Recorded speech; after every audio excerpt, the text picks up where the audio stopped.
Monty, let's talk a little bit about, before we get to Byline Monty Hall and WPIX, let's stay on this track of the quiz show scandals. How was the television game show business changed in the wake of the quiz show scandals?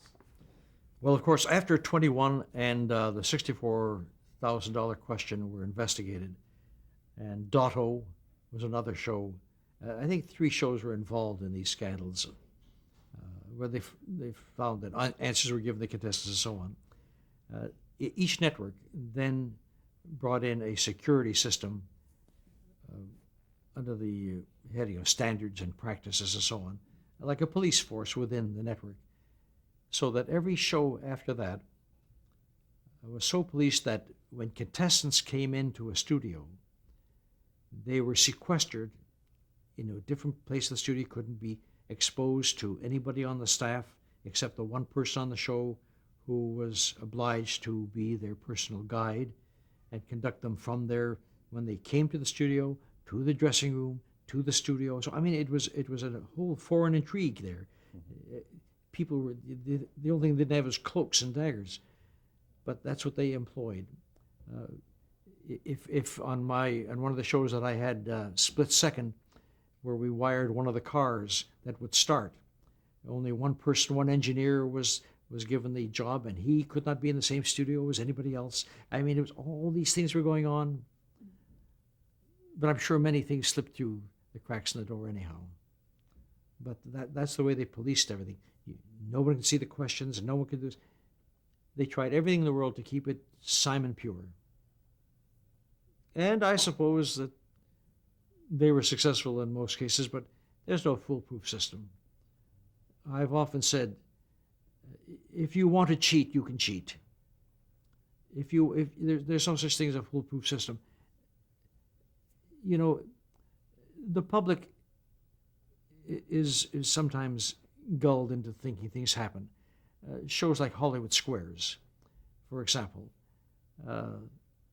the contestants were so brilliant in their answers, but those jokes were given to them beforehand, so that when people finally raised a hue and cry, there was a disclaimer put on at the end of the show that these contestants were given some of the joke lines to read and so on. So there's always ways of getting around these things. Uh, and when there's so much money at stake in some of these shows today, you wonder how much security is there. I prefer that the shows didn't give away big money and that people earned it through their wit and their cleverness. There are ways even today of steering contestants to the winning line by being very clever in the way you select the questions that are asked. So even with the policing that takes place, I'm sure that there are ways to circumvent them. Well, with Keep Talking gone in 21, you still were on WPIX, and then you had another show in 59 called Byline Monty Hall. Would you please describe? Right. When Channel 5, when Bingo finally went off the air after 1 year, they gave me a contract to do Byline Monty Hall, which was a talk interview show, which I really wanted. And I had the kids show as well. And so I'm doing Byline Monty Hall, I'm doing the kids show, I'm doing hockey on WPIX, I'm doing boxing and wrestling, and I'm doing 25 shows a week and Monitor on NBC, all waiting for my next network break. Byline was my favorite because it was what I wanted to do. It was a daily hour interview show. And I had some very interesting interviews in that time, but no one was watching. No one watched Channel 5. In the middle of the day, an interview show in those days could not get a rating. It was not the Oprah Winfrey in those days. It was very difficult to get a rating on a local radio show, non-network. And I remember I had a great interview with Ben Hecht, the writer, in which I accused him of being the last angry man. And he said, that's a good phrase. And I am the last angry man. And I'll tell you why I'm angry. And he let loose. I enjoy things like that because most of the interviews, even mine, were a little bit on the namby-pamby side. And I I was bested by Mike Wallace. Mike Wallace was the first one who really did a type of interview show on television that went for the jugular, and he wasn't going to accept pat answers, which I was guilty of in many cases.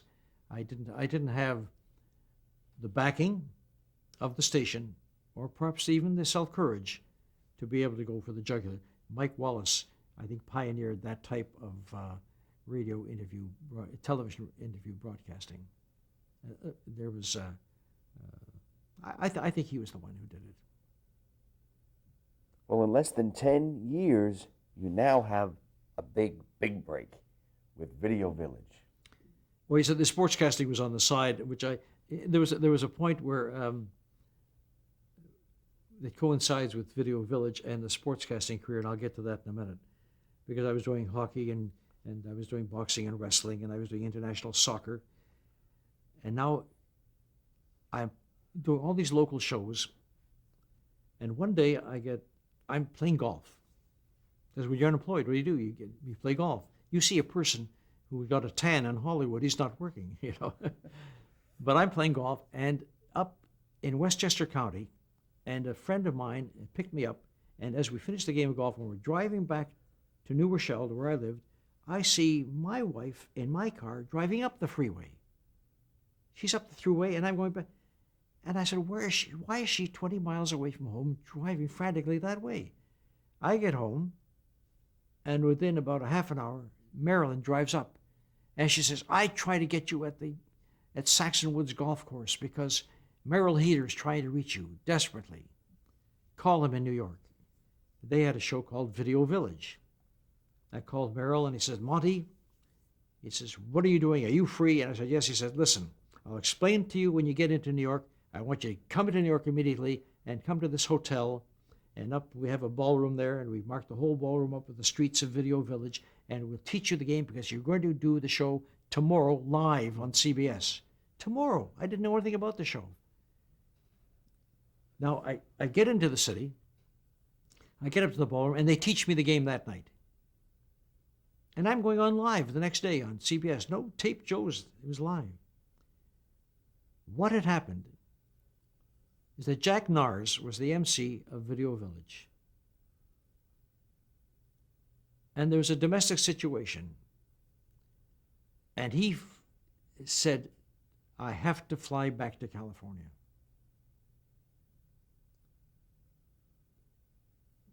It was a very ticklish situation.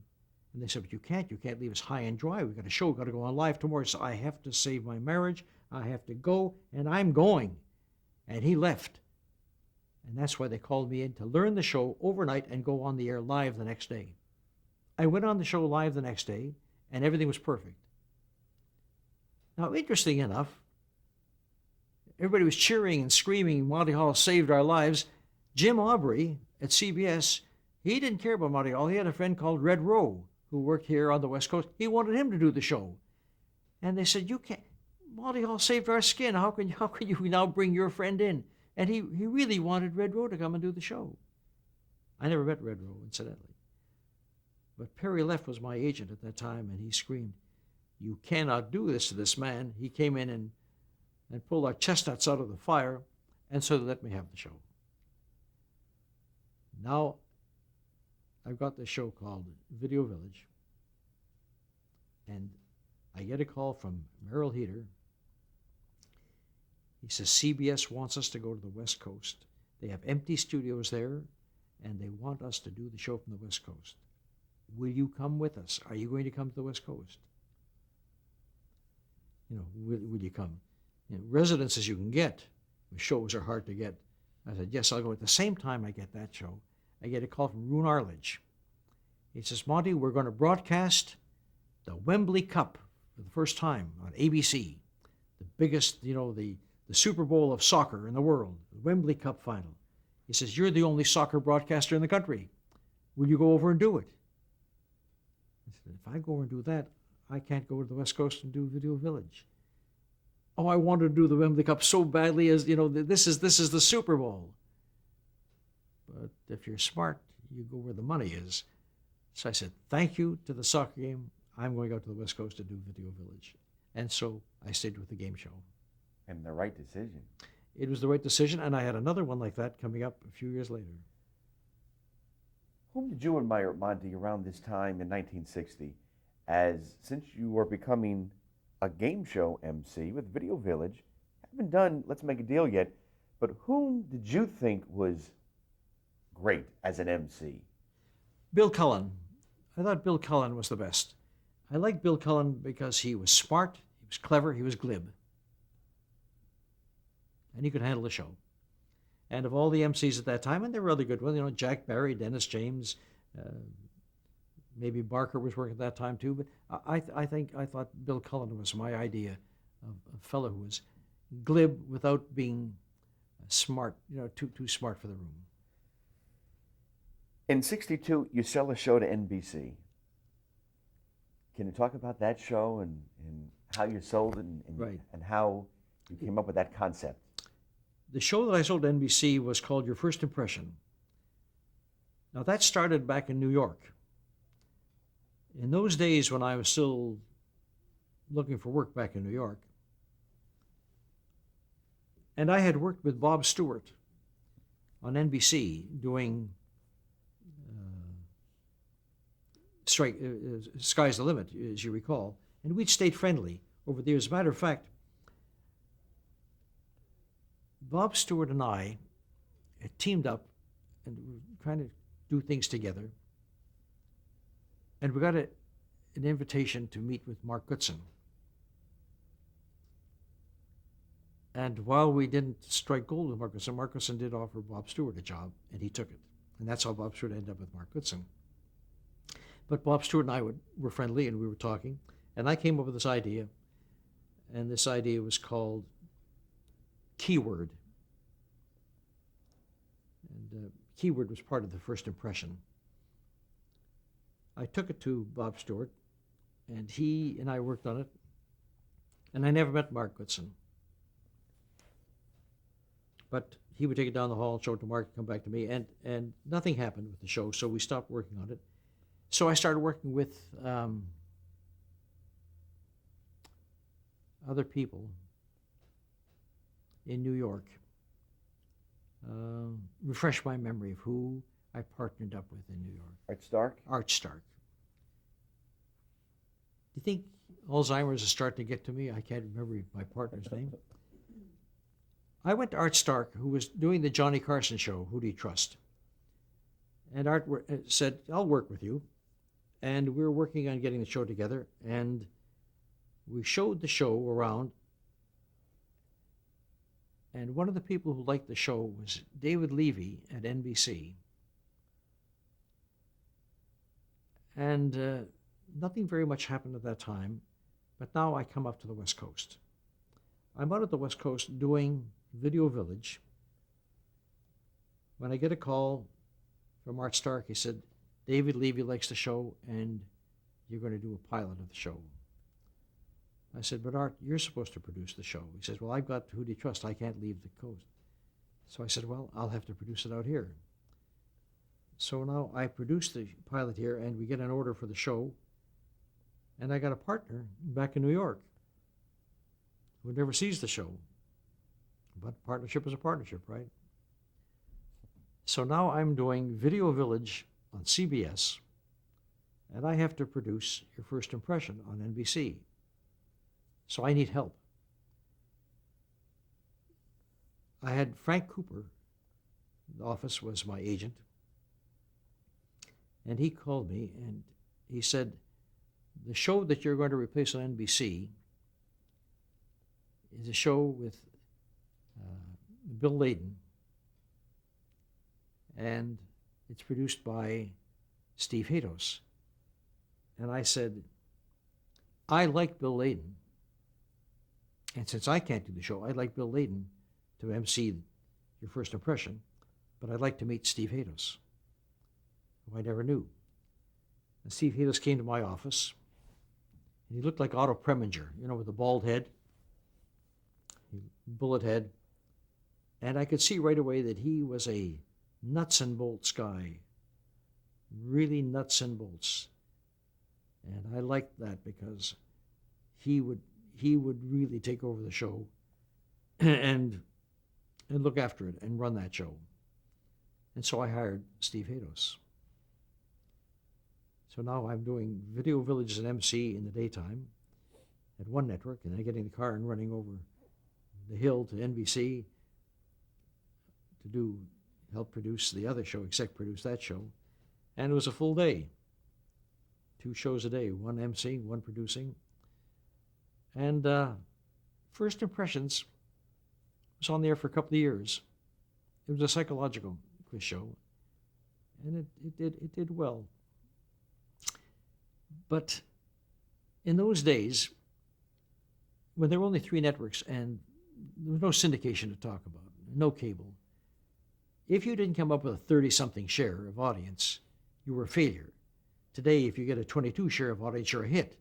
But in those days, if you didn't get 32 or 35, you could, and we didn't get it. Despite the fact that we had a very good track record and so on, the show was canceled. But I'm sitting with Steve Hados now during the First Impression days, and we coming up with ideas together, and the 2 of us working together created Let's Make a Deal, which of course is historical.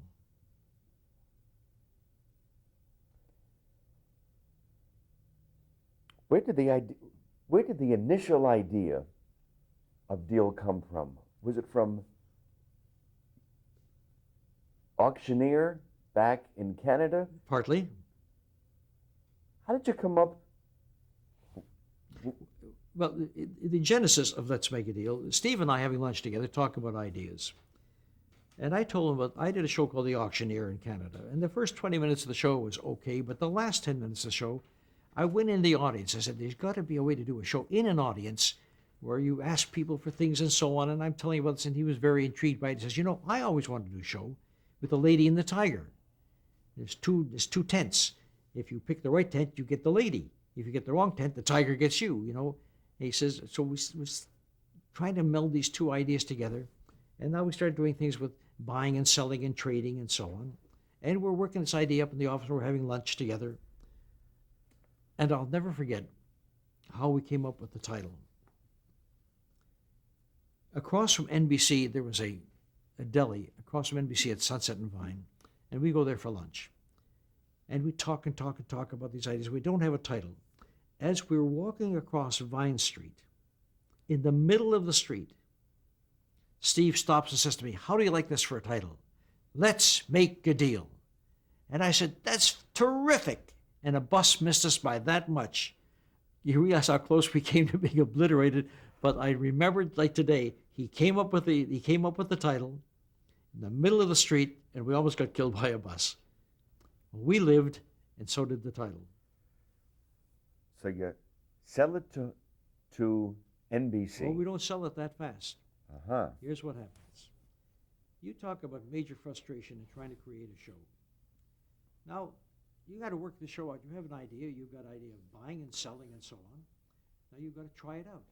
Now, how do you try a show of this magnitude? You can't do it in an office.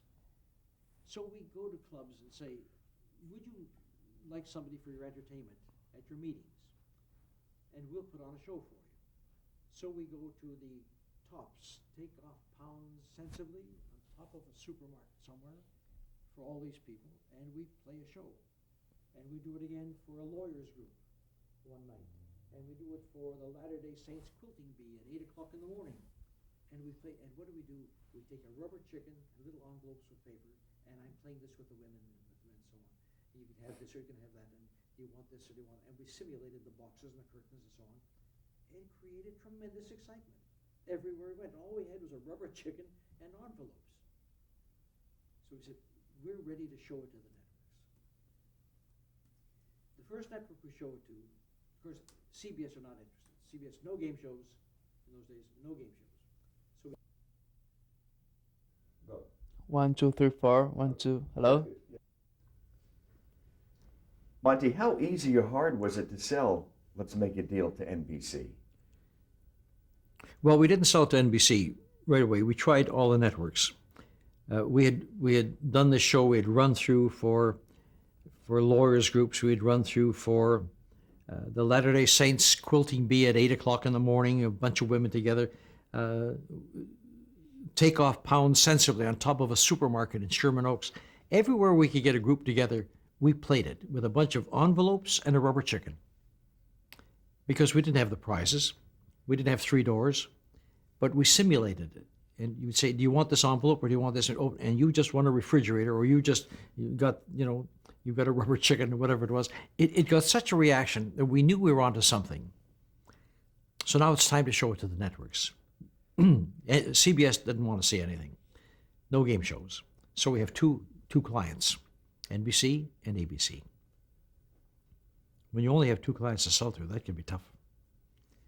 So we show it to ABC. We take over a big studio in the corner of Sunset and Vine, the big NBC studio.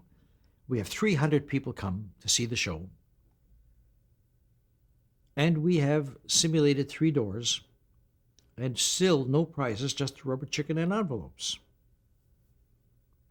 And we play this game with contestants, and they're making choices, and they're getting stuck with a dozen pies or a cow or something like that. And the roar in that studio, roaring, just absolutely roaring, without the actual prizes there. Now, after the show is over, I am walking on air. I have never heard such an explosion from people at a run-through in my life.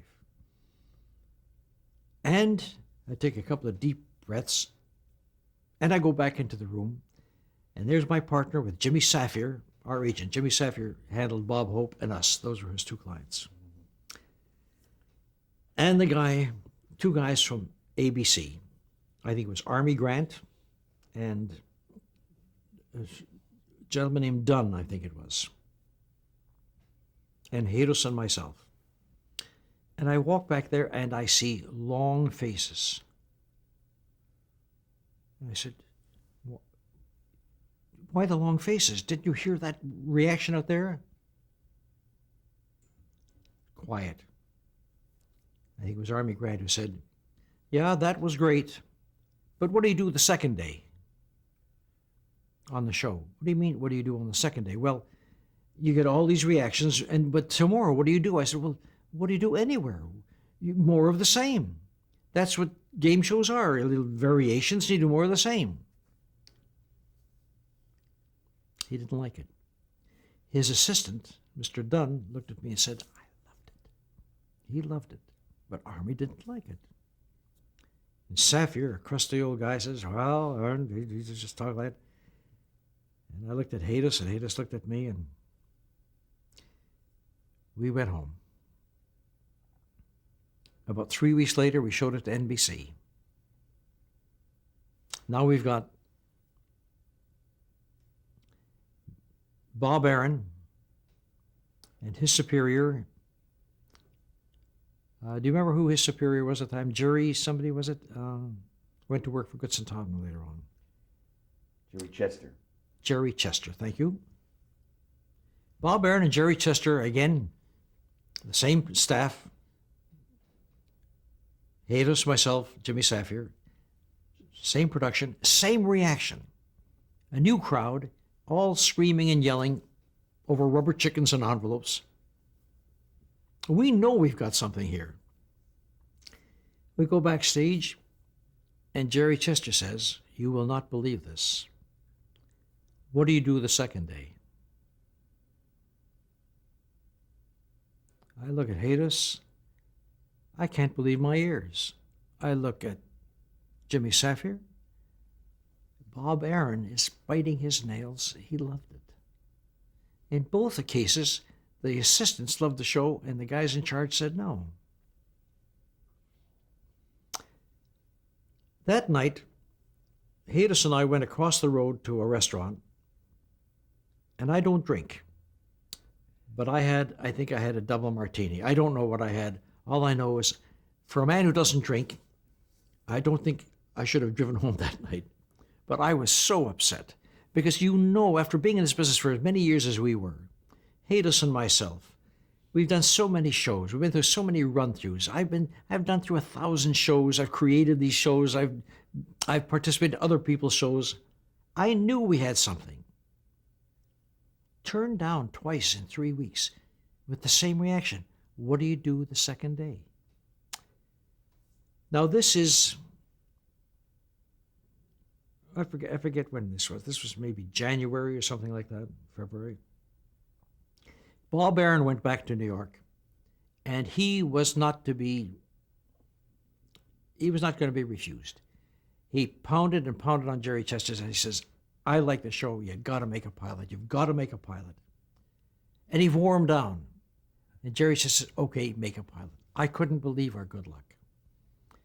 Bob Aaron called me and says, you're going to make the pilot. We make the pilot in April of 1963.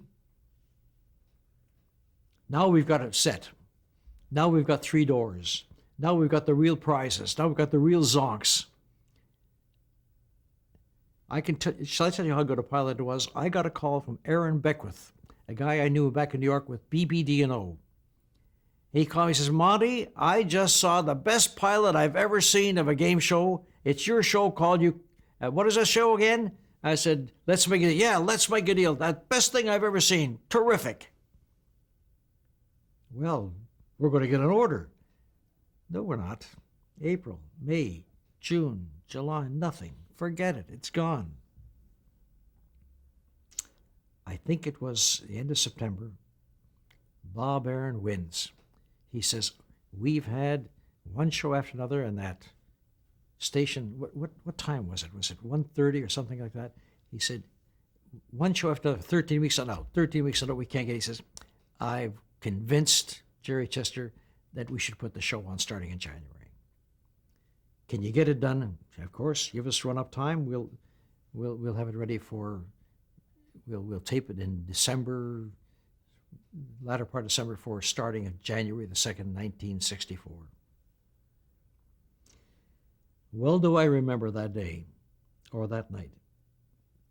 I have a little bit of a cold. We're going to do our first show, December the 16th, 1963. December the 16th. I'm nervously walking up and down backstage. I open up a new package of Marlboro cigarettes. I take out a cigarette, I light it up, doesn't taste good, I got a cold, I throw it down, I stomp on the cigarette. Nat Liggerman, one of my assistants there, said, Nat, here's the package of cigarettes. I'm not going to smoke for the duration of this contract, 13 weeks, and I'm not going to smoke for 13 weeks. And the show was on the air. It's a hit. And at the end of 13 weeks, NBC renews, and I renewed my pledge not to smoke. And they renewed, and I renewed, and they renewed, and I renewed, and I never smoked since December the 16th, 1963 to this day. Now, I can tell you that the show was a big hit. And they put us up against every top show on CBS. We took 20 points away from As the World Turns. As you know these statistics. The statistics are amazing. Now, we're on the show we're going into our 4th year. I think it's the 4th year. Monty, let me stop you right Yes. there, because we're going to change the tape. Okay.